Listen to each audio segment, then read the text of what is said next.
Olá, Tailon, boa tarde. Tudo bem, amigo? Tá por aí? Consegue me Boa ouvir? tarde, professor, beleza? Beleza, que bom que tá por aí. Se tiver como ligar a câmera, melhor, viu, Tailon? Mas fique sempre muito à vontade, embora sempre seja legal quando vocês abrem a câmera e a gente possa interagir. Hoje a gente avança aqui com a aula 14, às 16 horas, pelas razões já expostas lá no grupo. Então, bom dia, boa tarde, boa noite para você, independente de qual momento que você vá assistir essa aula. E boa tarde para o nosso amigo querido de Teófilo Otoni, Minas Gerais, Dr. Taylor Matos, que aqui acompanha os trabalhos dessa tarde. A gente avança aqui para a segunda etapa, né, desse nosso curso da parte geral, nas primeiras 13, 14 aulas. Na verdade, essa aqui, se não me engano, já é aula 15, né? Está até equivocado aqui na tela, está aula 14, mas na verdade é aula 15, porque com 14 aulas nós vimos aquilo que era correspondente à teoria do crime. E hoje a gente avança com a teoria das penas, né?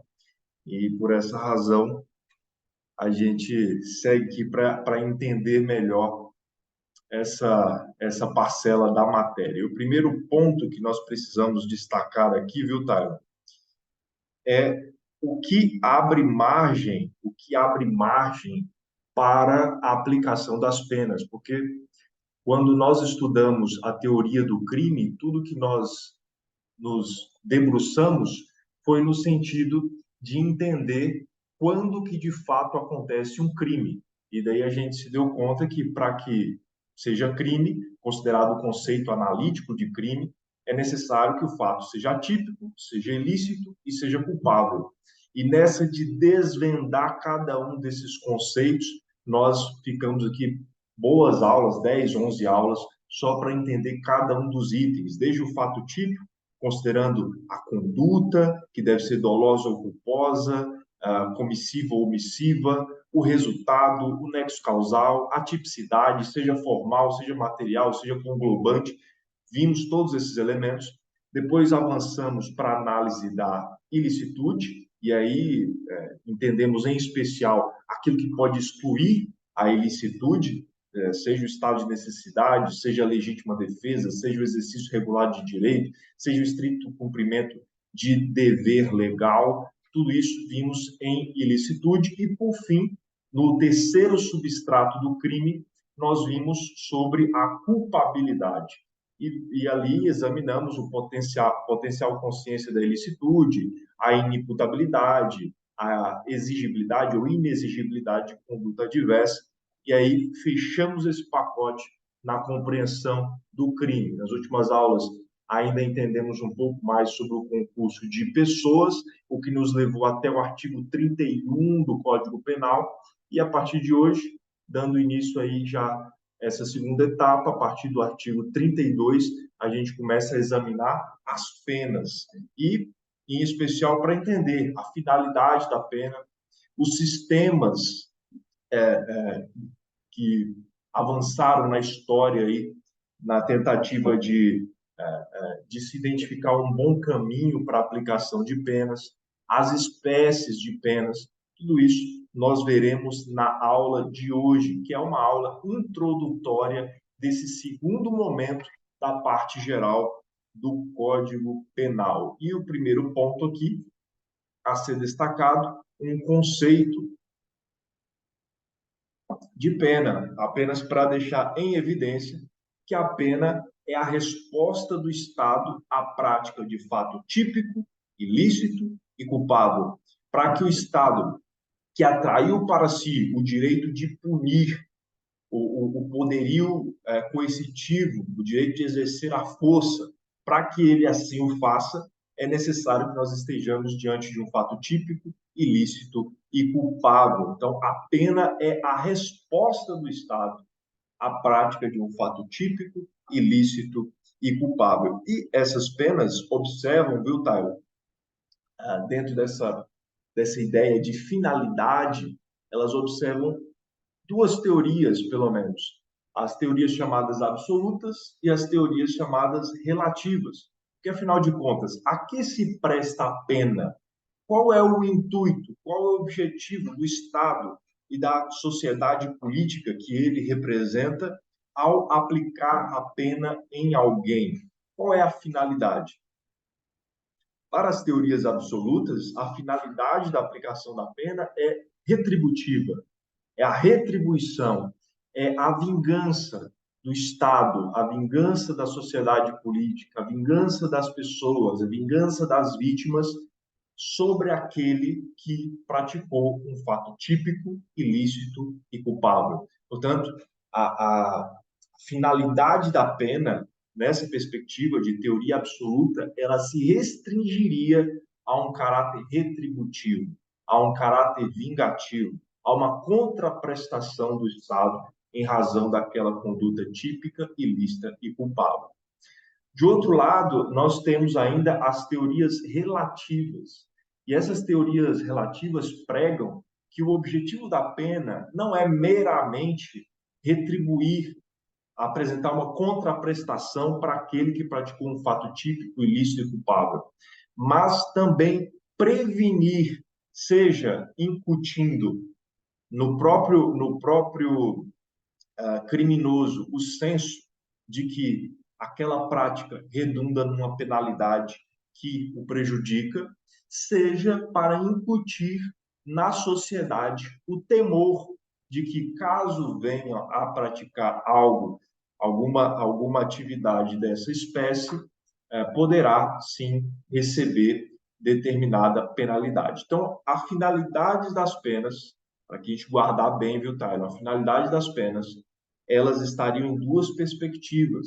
Seja uma perspectiva de teoria absoluta, retributiva, a contraprestação do Estado, o castigo do Estado em razão daquela prática criminosa, seja a teoria relativa, prevenção, para que o próprio criminoso que praticou o crime não o faça de novo e para que a sociedade que observa a pena aplicada ao criminoso, também se sinta intimidada com essa situação e não venha a incorrer em práticas semelhantes. Portanto, teorias absolutas e teorias relativas. Essas teorias relativas, elas ainda tem um desdobramento interessante que costumeiramente é objeto de questões da magistratura, do Ministério Público, nem tanto da OAB, mas vale a pena aqui a gente pontuar. Dentro dessas teorias relativas, a gente ainda pode falar em prevenção geral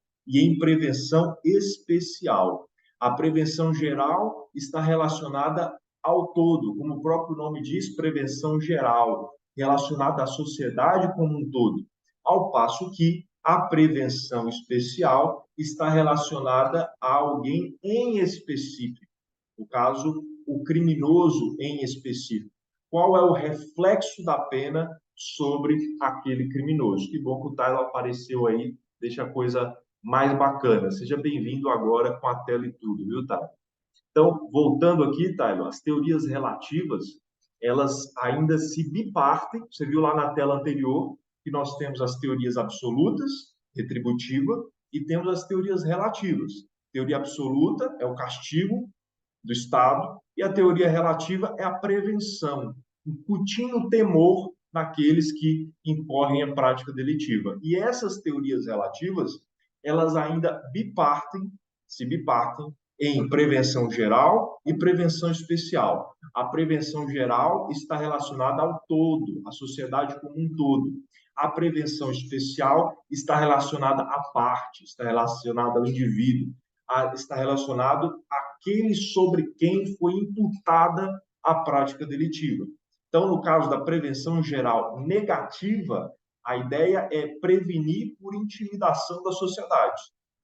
Então eu vi meu vizinho que praticou determinado crime ser apenado pela prática desse crime. Então eu, vizinho, eu, bairro, eu, sociedade, que tive notícia dessa penalidade que foi suportada por essa pessoa, então isso me intimida. E eu penso 2, 3, 4, 5 vezes antes de cometer práticas semelhantes. A prevenção geral positiva, a ideia dela também é alcançar o todo. A ideia também é alcançar o todo, mas numa perspectiva positiva e não negativa. Não para intimidar, mas para conscientizar, no sentido de que a sociedade conscientizada, integrando ao seu próprio comportamento os valores do direito, não venha a praticar conduta naquele sentido. Então, a sociedade não pratica, não é por temor, não é por intimidação, mas é porque, de fato, compreendeu que os valores protegidos, que os bens penalmente tutelados pelo Estado, valem a pena. Então, vale a pena se preservar a vida, vale a pena se preservar o patrimônio, vale a pena se preservar a saúde pública. Isso é bom para todos, isso é bom para mim. Então, quando alguém recebe essa penalidade por não ter observado, por ter infringido, por ter violado esses bens penalmente tutelados, então há também uma prevenção positiva geral decorrente dessa pena. E, da mesma forma que há a prevenção geral, também, numa outra perspectiva, há a prevenção especial. E essa está voltada para o indivíduo, porque uma vez que determinado cidadão pratica um crime apenado com pena suficiente para a reclusão e ele é retirado da sociedade e ele é conduzido até o cárcere, então eu neutralizei, ao menos em tese, o potencial criminoso daquele cidadão, porque eu o guardei lá no cárcere, eu o guardei lá na penitenciária, então eu o neutralizei. E isso teria um desdobramento preventivo também, seria uma prevenção especial negativa.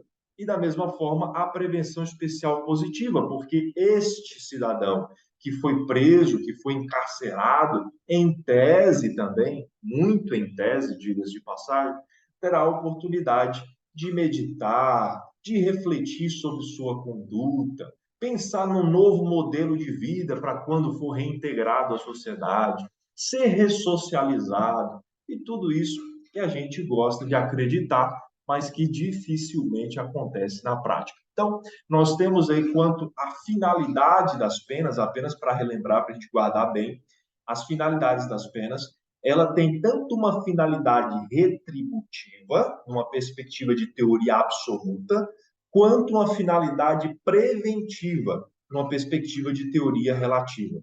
Nas teorias relativas, elas ainda bipartem-se em prevenção geral, seja negativa, seja positiva, e prevenção especial, seja negativa, seja positiva.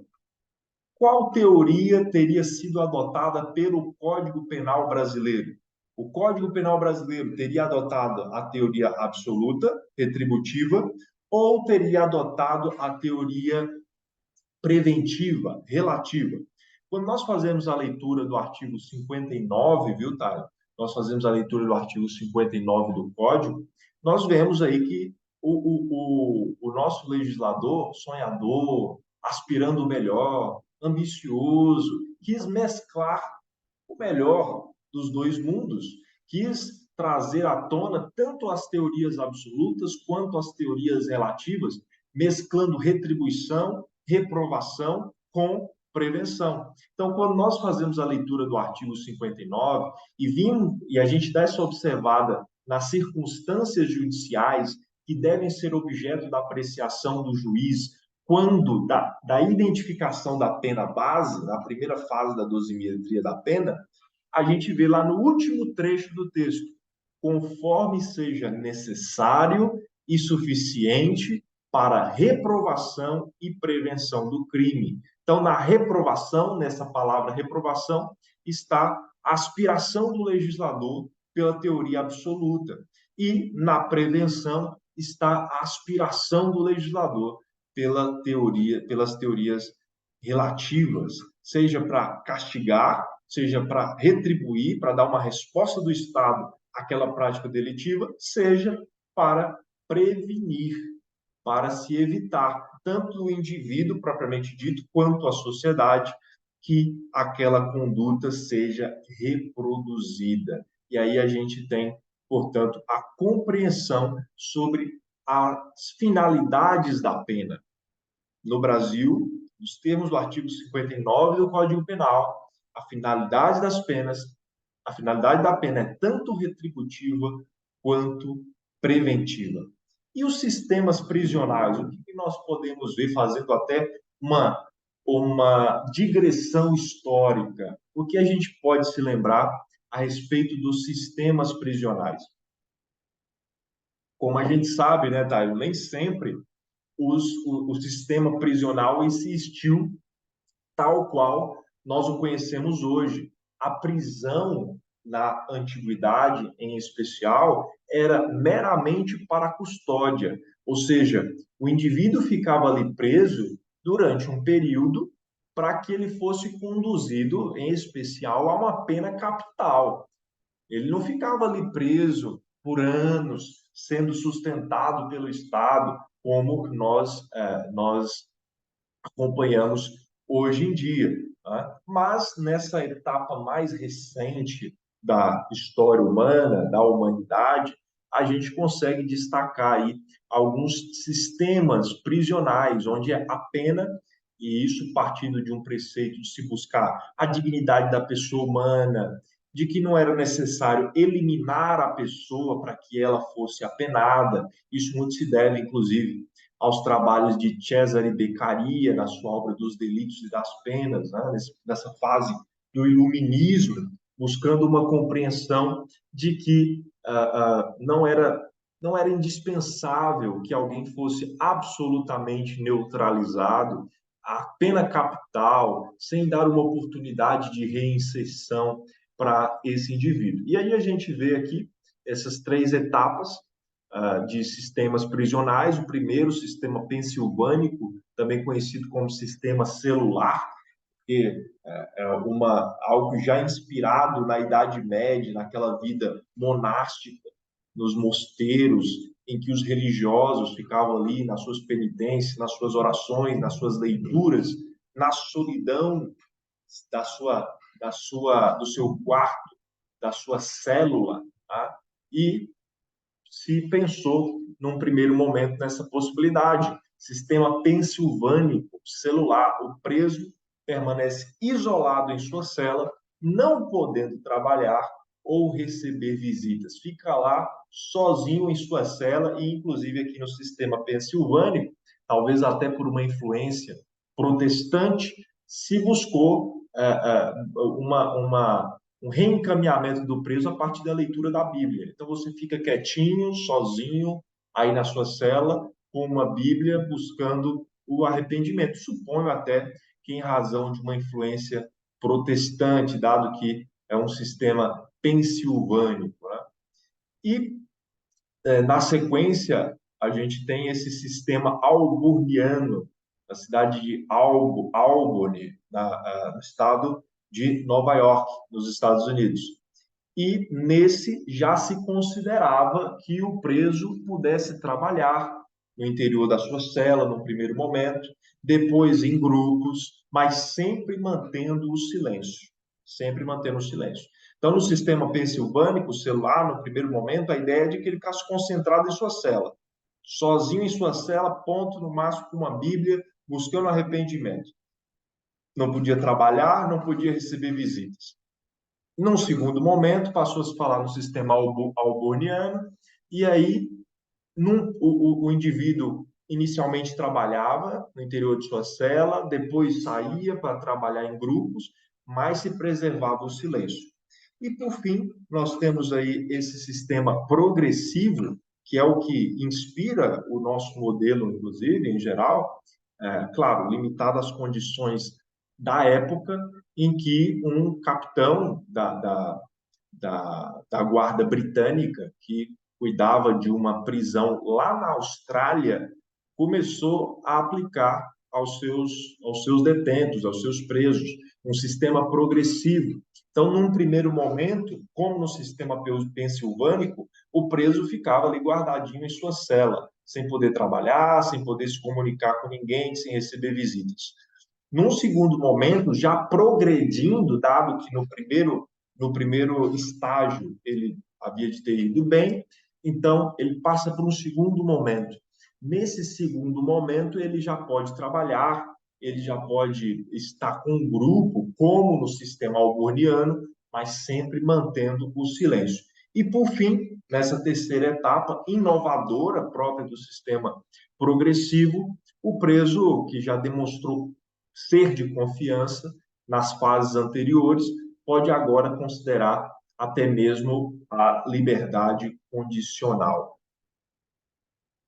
Esses são os sistemas, pode ser que existam outros, mas esses são os que costumeiramente a gente encontra aí nas doutrinas e, por consequência, nas provas também. Sistema pensilvânico, sistema alborniano e sistema progressivo, que conjuga tanto os critérios, o regime do sistema pensilvânico e alborniano, mas acrescenta a possibilidade de se chegar a um nível de confiança com esse preso, ele possa viver no que seria próximo de um sistema aberto e com possibilidade de liberdade condicional, certo? Agora, vimos aí as finalidades da pena, vimos os sistemas prisionais, agora as espécies de pena. No Código Penal brasileiro, nós vemos que há três espécies de penas. Existem as penas privativas de liberdade, restritivas de direito e multa. Nós, nas próximas aulas, nos debruçaremos com certo vagar por cada um desses elementos. Hoje nós vamos estar mais concentrados aqui as penas privativas de liberdade, que consistem em reclusão, detenção e prisão simples. Temos as restritivas de direitos, com as suas variáveis, e também a pena de multa. São essas três espécies de pena, mas a nossa ênfase aqui neste momento nas penas privativas de liberdade, reclusão, detenção e prisão simples. E o primeiro ponto que eu suscito aqui para o doutor Taylor Matos, futuro juiz de direito na primeira vara criminal de Choflotone, ali no Vale do Mucuri. A primeira pergunta é a seguinte: qual a diferença, doutor Taylor, entre reclusão e detenção? Qual a diferença entre reclusão e detenção? Sabe, Taylor? Professor, o meu entender, a reclusão seria uma pena mais branda, onde o, o réu, ele, Então, a reclusão é mais branda? uma branda não mais, uma pena mais dura, e a detenção seria uma pena mais branda. Eu não Ok. estou lembrado da distinção correta. É nesse sentido, viu, Taylor? É nesse sentido. Mas quando a gente faz a leitura do artigo 33, a gente descobre que a pena de reclusão ela pode ser cumprida em regime fechado, semiaberto e aberto, ao passo que a pena de detenção ela é cumprida em regime semiaberto e aberto. Pode vir a ser convertida em regime fechado, mas em regra a pena de detenção, justamente como você bem mencionou, por decorrer de uma conduta, embora criminosa, mais branda, então para a detenção semiaberto e aberto, enquanto para a reclusão fechado, semiaberto e aberto. Essa é a distinção básica entre reclusão e detenção. Então, perceba, não há uma distinção ontológica, não há uma distinção essencial entre reclusão e detenção. É apenas uma distinção de critérios, de possibilidades, de potência, porque a pena de reclusão ela pode ser cumprida inclusive no regime fechado. A pena de detenção, em regra, não será cumprida no regime fechado.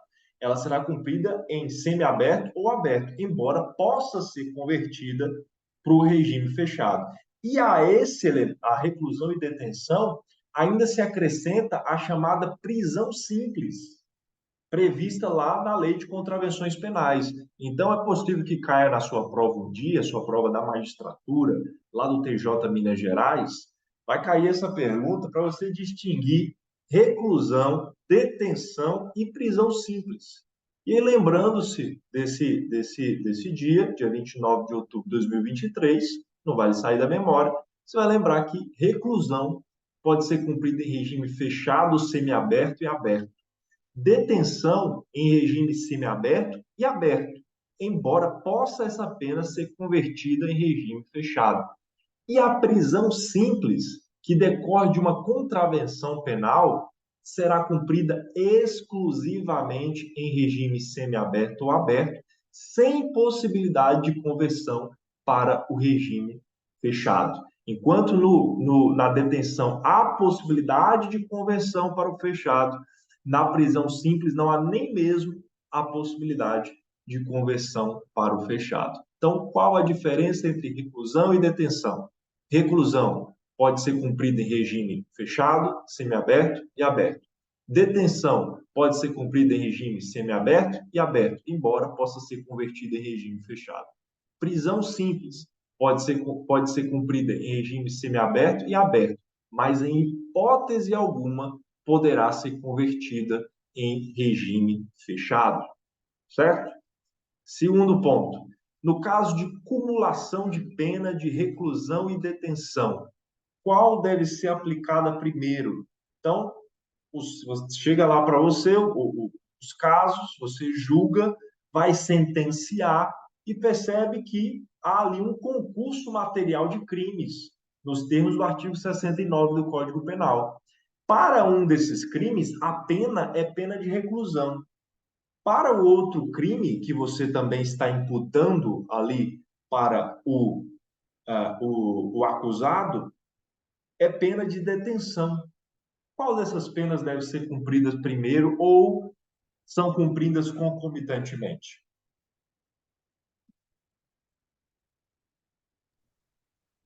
A pena mais grave, né, professor?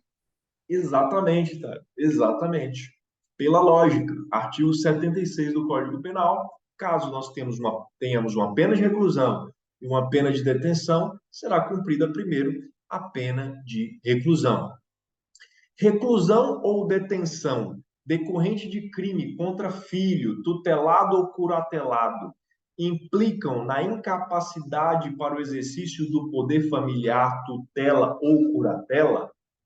Em resumo, você, pai, só para exemplificarmos, você, pai, praticou um crime contra a mãe da criança ou contra a criança, no contexto familiar que seja. E aí você é apenado com pena de reclusão ou com pena de detenção. Isso faz diferença para saber se você vai ter direito ao exercício do poder familiar ou de tutela ou curatela? Se a sua pena é uma pena de reclusão ou uma pena de detenção? Faz diferença, tá? Não se encaixaria como um agravante, eu acho que aí no caso teria que cumprir como detenção, né? O ponto é o seguinte: temos aqui, alguém foi condenado por reclusão, o regime, a pena de reclusão, regime fechado. Ou não, não é reclusão, é detenção. Beleza. Como efeitos dessa condenação por reclusão ou por detenção, você pode perder o direito de exercer o poder familiar?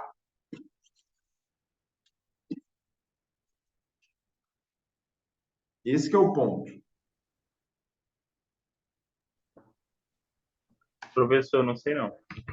Então, faz toda a diferença, tá? Se a pena é de detenção, você não perde o poder familiar. Se a pena é de reclusão, nesse caso aí, nessa hipótese, então você perde. Olha, lá no artigo 92, inciso 2º do Código Penal, diz o seguinte: são também efeitos da condenação. Inciso 2º. a incapacidade para o exercício do poder familiar, da tutela ou da curatela nos crimes dolosos sujeitos à pena de reclusão cometidos contra outrem igualmente titular do mesmo poder familiar, contra filho, filha ou outro descendente, ou contra tutelado ou curatelado. Ou seja, se você foi apenado, você praticou um crime contra o cônjuge, um crime contra o filho, um crime contra o tutelado, que seja, mas você foi apenado com detenção, então essa sua conduta é uma conduta mais branda, tanto é que está sendo apenado com detenção. E se está sendo apenado com detenção, não haverá um desdobramento da sua conduta, não haverá um desdobramento da sua conduta, um efeito da condenação sujeito à perda da incapacidade da tutela do poder familiar. Se fosse a pena de reclusão, aí o efeito da condenação seria essa perda do poder familiar. Mas como a pena é de detenção, não é o caso. Certo? Ficou claro aí, Thaís?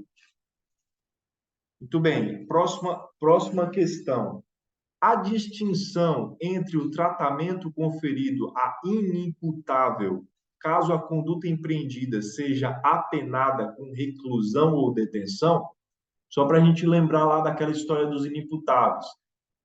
Monta aí na cabeça o conceito analítico de crime. Então, no primeiro substrato do crime tem o fato típico, no segundo a ilicitude, no terceiro a culpabilidade, e o primeiro item dentro do estudo da culpabilidade é a imputabilidade, ou seja, o indivíduo precisa ser imputável, e aí tem aquele critério lá biológico, psicológico, aquela história toda, para que o indivíduo seja imputável, para que ele responda pelo crime e seja apenado. Se ele for inimputável, ele não sofrerá pena, ele estará isento de pena, mas ele sofrerá uma medida de segurança. Essa medida de segurança, se o crime que ele praticou seria apenado com reclusão ou detenção, caso ele fosse imputável, muda o que a natureza da medida de segurança? Acho que muda sim, professor. Só não lembro certo o que que muda. Eu acho que é referente à questão dos 2 anos lá de reavaliação do. Sabe o que muda, Caio? Sabe o que Ah, muda?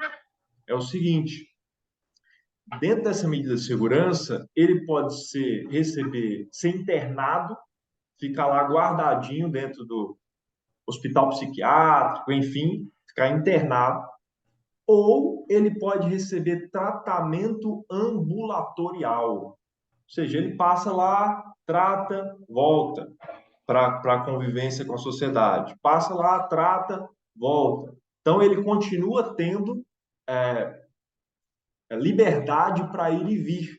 Né? É como naquela aula que a gente teve sobre habeas corpus, e eu disse que o habeas corpus se destina a preservar ou restabelecer a liberdade de locomoção, também chamada de liberdade ambulatorial.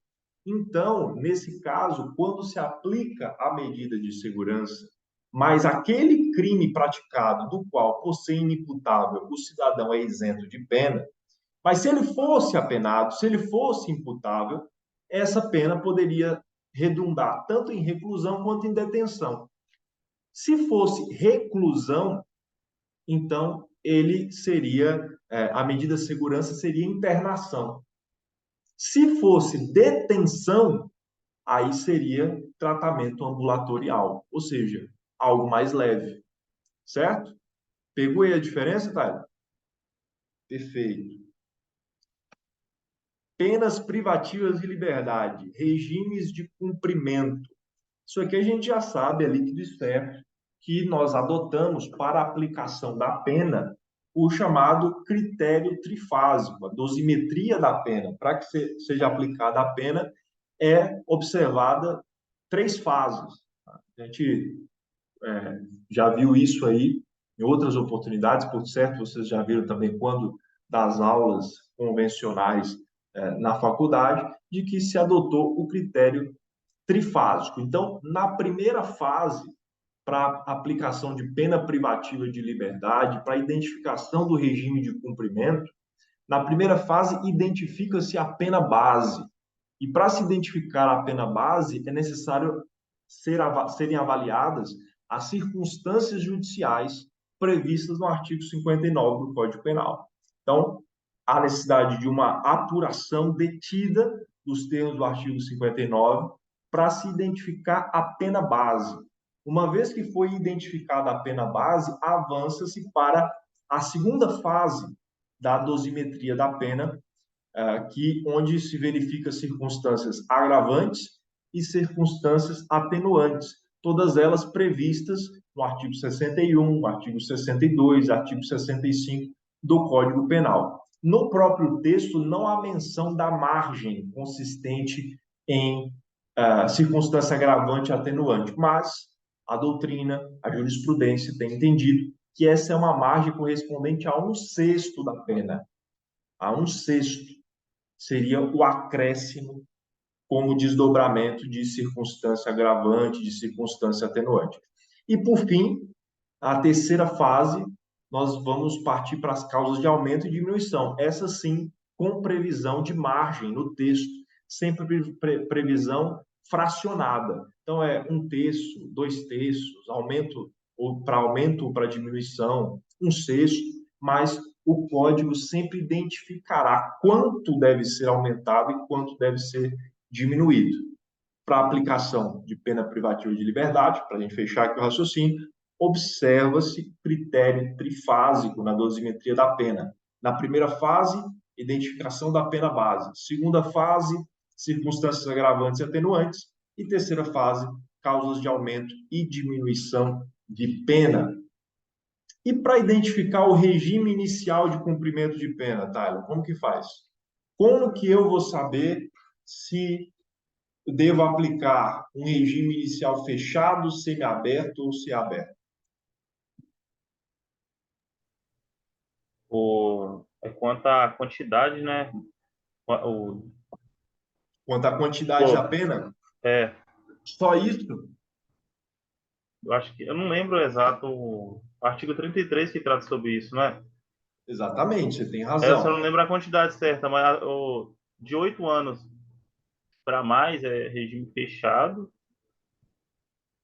Ah, professor, eu não lembro certinho qual que é. É isso mesmo, você está no caminho certo, Alex. Você está no caminho certo, a linha é essa. Só que para se identificar isso, não basta saber a quantidade. A natureza também, É né? necessário também analisar as circunstâncias judiciais descritas no artigo 59. Porque, por exemplo, se você bem lembrou, se a pena for superior a 8 anos, o regime é fechado. Se a pena for igual a 6 anos, então o regime é semiaberto. Mas em algumas circunstâncias, mesmo aquele apenado com 6 anos em regime semiaberto, começará a cumprir em regime fechado, dado as circunstâncias judiciais do artigo 59. Então, não é simplesmente a quantidade da pena, também deve ser avaliada as circunstâncias judiciais descritas no artigo 59 do Código Penal, que é o referencial, inclusive, para a identificação da pena base. Mas no regime fechado, só para a gente lembrar aqui, a execução da pena é em estabelecimento de segurança máxima ou segurança média, com muros, com grades, com vigilância, com restrições de toda a ordem ali dentro das penitenciárias. O Ministério da Justiça ainda fala em penitenciárias de segurança máxima especial. Essas penitenciárias de segurança máxima especial, os presos são encarcerados em celas individuais, diferente da penitenciária de segurança máxima ou média, em que há verdadeiros viveiros coletivos ali, as pessoas ficam amontoadas e ferindo tudo que deveria ser observado da Lei de Execução Penal, 7.210, de 84, mas deveria ser observado assim. E aí a gente tem essa distinção da penitenciária de segurança máxima ou média, com celas coletivas, né, vários presos, e a de segurança máxima especial, para aqueles assim mais perigosos, onde que se quer evitar a todo custo a convivência com outros presos. Né? E aí, nesse caso, a cela é individual. Mas, seja num ou outro caso, nós estamos falando de um regime fechado, execução da pena em estabelecimento de segurança máxima ou média. O semiaberto é uma execução da pena em colônia agrícola, industrial ou estabelecimento similar, onde já se considera ah, uma margem de confiança naquele preso, um estabelecimento onde não tenha tanta vigilância, onde se evite os muros, as grades, onde se possa ali circular, trabalhar e está, claro, sujeito a algumas restrições, inclusive ser guardado, dormir, passar o período noturno ali dentro desse regime, dentro dessa casa penitenciária. E, por fim, o regime aberto, execução da pena em casa de albergado ou estabelecimento adequado, e aí já se conta muito com a confiança que deve ser depositada naquele preso, já que não há nenhuma espécie de vigilância.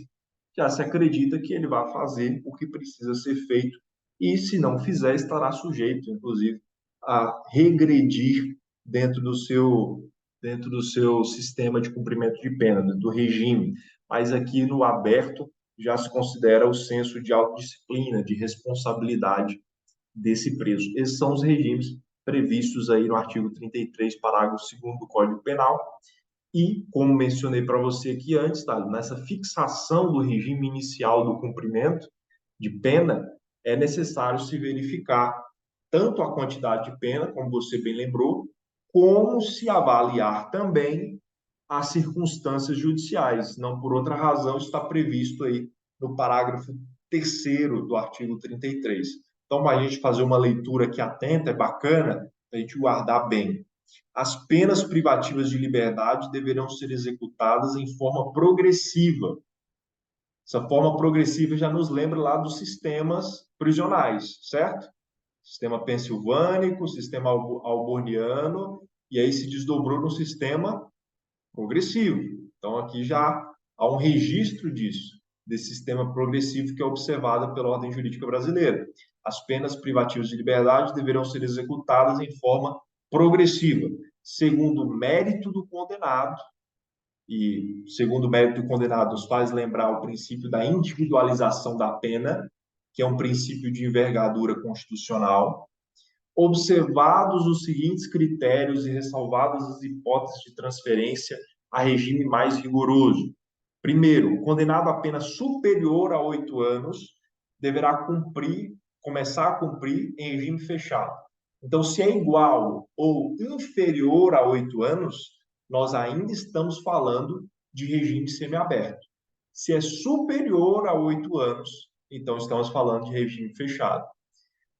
Letra B. O condenado não reincidente, cuja pena seja superior a 4 anos e não exceda a 8 anos, poderá, desde o princípio, cumpri-la em regime semiaberto.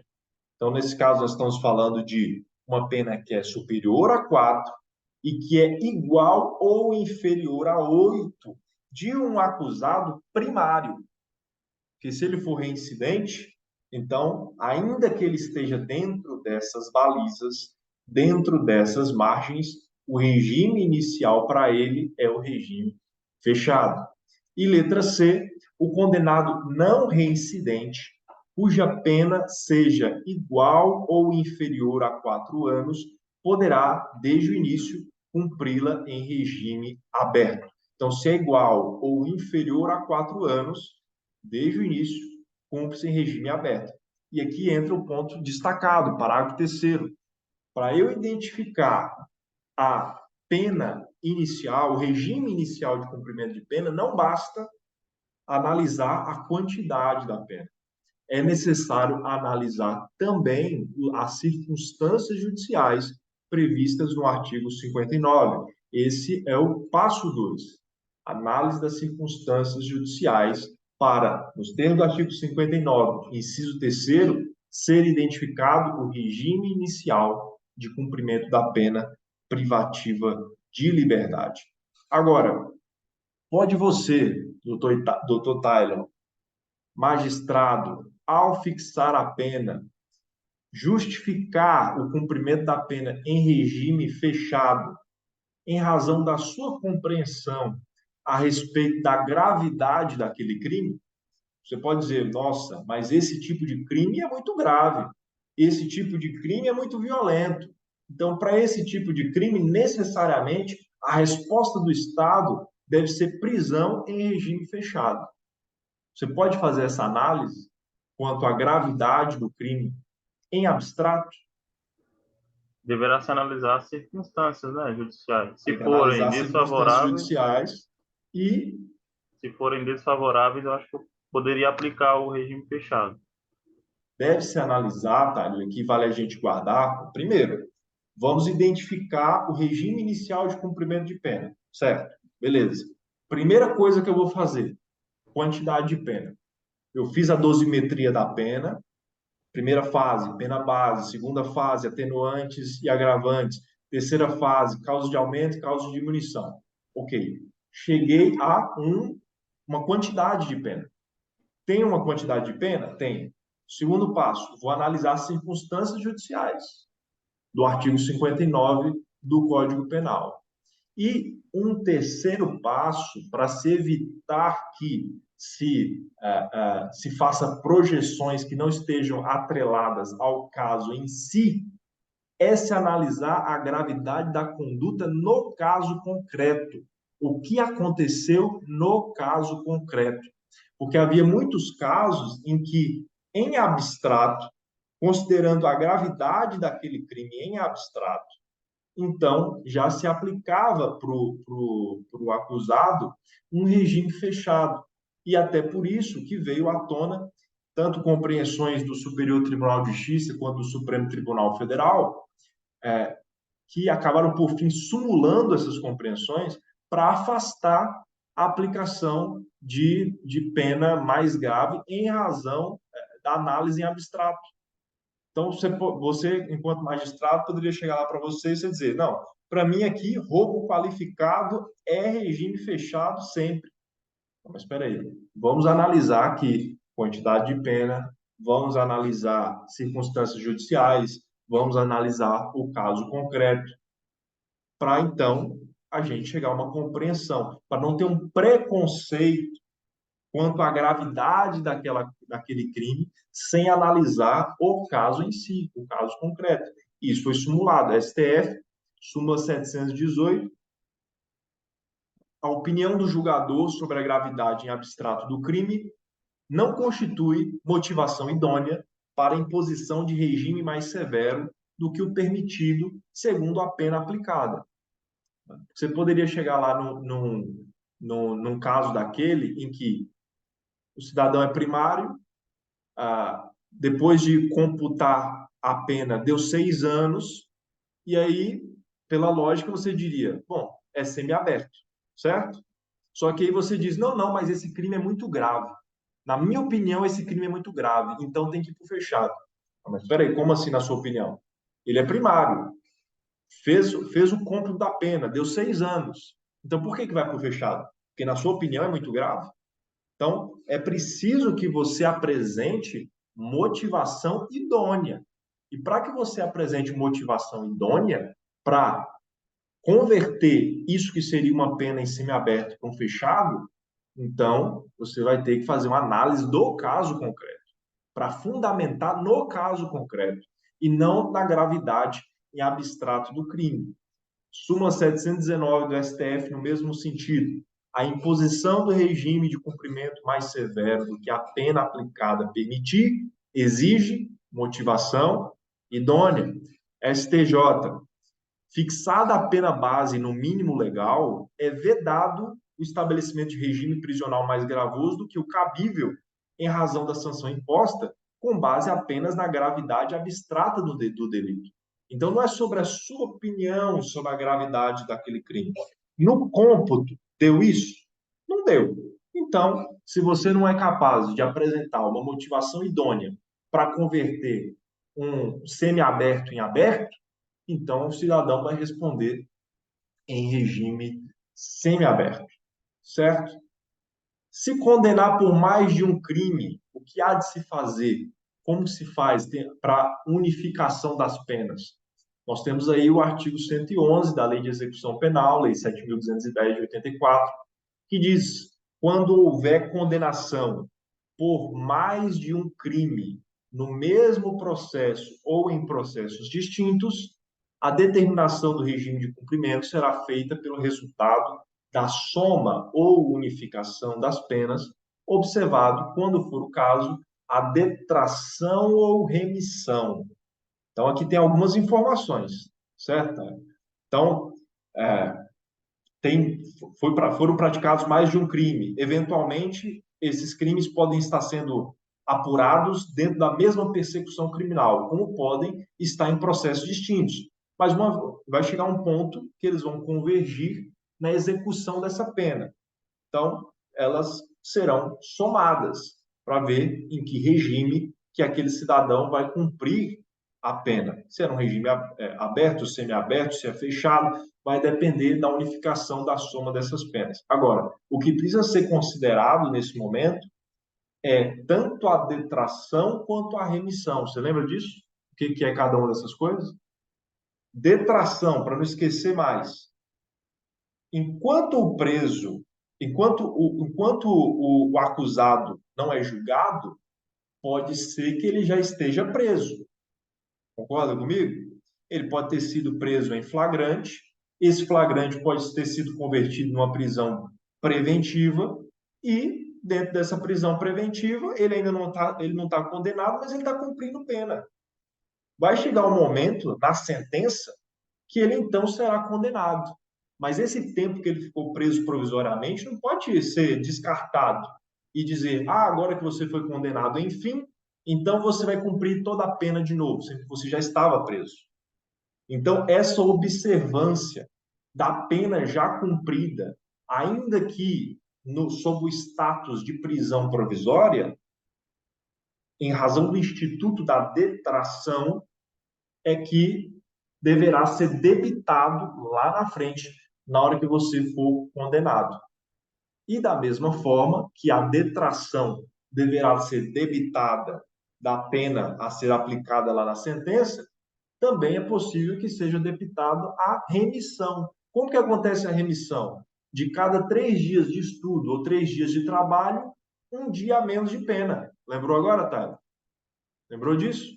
Então, seja na detração, seja por remissão, ali no momento final, se juntar para identificar a pena final a ser condenado, se já tem tempo de prisão, então tem detração a ser considerado. Se estava trabalhando, se estava estudando, então tem remissão a ser considerada. Por isso que o artigo 111 da LEP diz que quando houver condenação por mais de um crime no mesmo processo ou em processos distintos, a determinação do regime de cumprimento será feita pelo resultado da soma, unificação das penas observada, vírgula, quando for o caso, vírgula, a detração ou a remissão. Detração, inclusive, que está com o seu conceito descrito aí no artigo 42 do Código Penal. Computam-se na pena privativa de liberdade e na medida de segurança o tempo de prisão provisória no Brasil ou no estrangeiro, o de prisão administrativa e o de internação em qualquer dos estabelecimentos referidos no artigo anterior. Certo? Então, esse período já cumprido será debitado em razão da detração. Um ponto interessante aqui, e vale a pena a gente registrar, dado o valor histórico dessa questão, é que na lei dos crimes hediondos, tá, a lei 8.072 de 90, havia a prescrição de que necessariamente deveria ser observado o regime fechado, integralmente fechado. Então, você praticou um crime considerado hediondo, nos termos da 8.072 de 90, Então, necessariamente, você responde integralmente em regime fechado. Essa era a compreensão que se tinha. E isso aí foi até 2006, 2007, com essa compreensão. E a pergunta que eu faço é a seguinte: se nos crimes hediondos, que são crimes muito graves, obviamente, por isso são chamados de crimes hediondos, o cumprimento da pena é em regime integralmente fechado, isso violaria algum princípio constitucional? A individualização da pena, né? Exatamente, exatamente. Princípio da individualização da pena.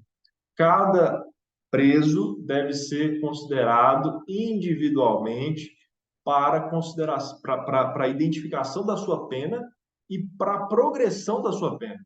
Então, se, muito bem, praticou um crime muito grave, hediondo, mas ele vai passar ali integralmente em regime fechado durante todo esse período, então não há consideração a respeito de um e outro preso que tenha praticado um crime hediondo. Estão todos dentro do mesmo pacote.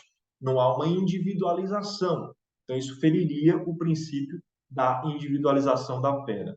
Na época, uma outra lei derrubou essa primeira e passou a dizer que a prática de crime hediondo redundaria em regime inicialmente fechado, ao invés de integralmente fechado, como antes. Depois, isso ainda teve um desdobramento na súmula vinculante 26, uma vinculante, obviamente, do STF, mas, mais recentemente, isso desde 2019, houve uma alteração da Lei de Execuções Penais, onde ficou mais descritivo, mais discriminado como deve ser o cumprimento de pena, inclusive quando da prática de crime hediondo, como que a progressão de pena acontece. Então, aí no artigo 112, antes estava tudo dentro do mesmo pacote, essa progressão, um sexto, é muito genérico. Agora ficou muito descritivo. Então, a gente vê, por exemplo, 40% da pena, inciso 5º, se o apenado for condenado pela prática de crime hediondo ou equiparado, se for primário. Antes, lá na lei de crimes hediondos, quando era primário, precisava cumprir pelo menos 2/5. Depois que passou se era reincidente, pelo menos 3/5.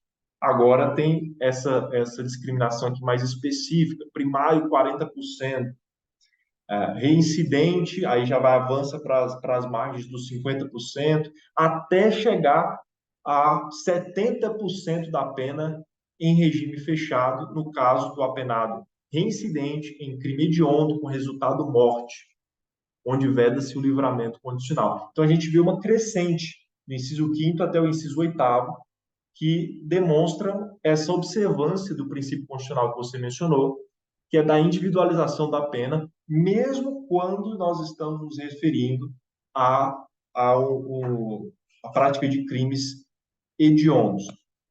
E também nessa época em que a lei de crimes hediondos era polêmica, a lei de tortura também era uma polêmica, porque a tortura estava entre os crimes previstos na lei dos crimes hediondos, mas havia também a lei de tortura, e a lei de tortura dizia, olha, aqui a pena é inicialmente em regime fechado e não integralmente em regime fechado, como previa a lei dos crimes hediondos. Só que hoje, dada todas essas transformações que sofreu a lei de crimes hediondos, já não é mais uma polêmica essa questão relacionada à lei de tortura, que hoje observa-se, por óbvio, essa progressão de regime, mesmo se tratando de crimes hediondos.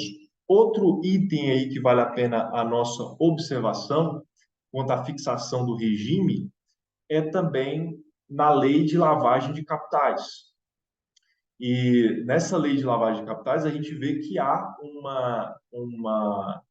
uma premiação para o delator, e daí por isso se chama delação premiada, e essa premiação ela se reflete, inclusive, no regime de pena. Então, o parágrafo 5º nos diz: a pena poderá ser reduzida de 1 a 2 terços e ser cumprida em regime aberto ou semiaberto, facultando-se ao juiz deixar de aplicá-lo ou substituí-lo a qualquer tempo, por pena restritiva de direito, se o autor, coautor ou partícipe colaborar espontaneamente com as autoridades, ou seja, delatar, né? Dizer o que sabe.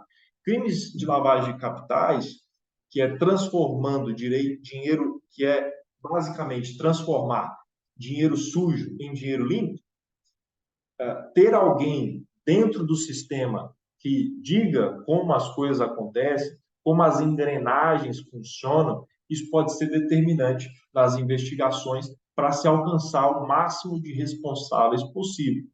E, em razão dessa vantagem para a investigação, aquele que se coloca na condição de delator pode ser premiado, e daí o nome delação premiada, inclusive com regime de cumprimento de pena mais brando, seja ele aberto, seja ele semi-aberto. E, por fim, para a gente fechar aqui os nossos trabalhos, cabe uma reflexão. Tá, mas se no Brasil, no regime de penitenciárias do Brasil, nós não tivermos vagas, por exemplo, para o regime semiaberto.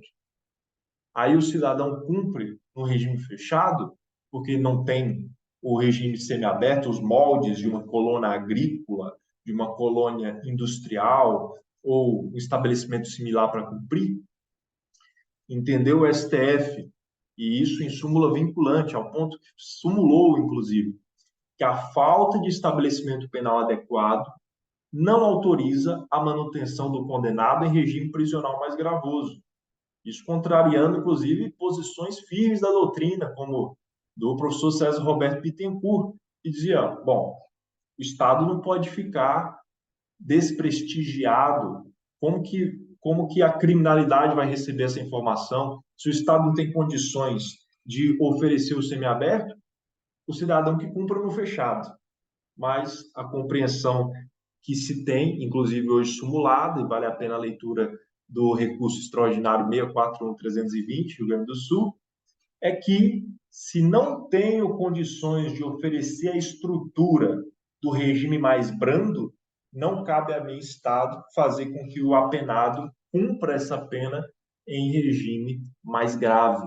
Esses são os termos da súmula vinculante 56, certo? Essa é a aula 15, viu, Tyler? E introdutória para os desdobramentos que veremos a respeito da teoria da pena. Nas próximas aulas, conjugando a aula 16 a 17, nós veremos o regime de cumprimento de pena privativa de liberdade. Daremos ênfase a isso aí. Sobre a aula de hoje, tá? Isso que nós vimos relacionado à finalidade das penas, sistemas prisionais e espécies de pena, restou alguma dúvida? Ou está encaminhado? Não, tá tranquilo. É mais a revisão, né, professor? Tem que revisar, porque senão esquece. É muito detalhe, né, Tânia? Mas, Verdade. assim, dúvida não. Legal. Então, por hoje, ficamos aqui até o próximo domingo com regime de cumprimento de pena privativa de liberdade. Agradeço o Tyler aí pela presença, acompanhamento, respostas às questões. Um abraço para você que vai assistir essa aula em Professor, algum momento. um Valeu, Tyler. abraço. Tchau, Fica com tchau. Deus.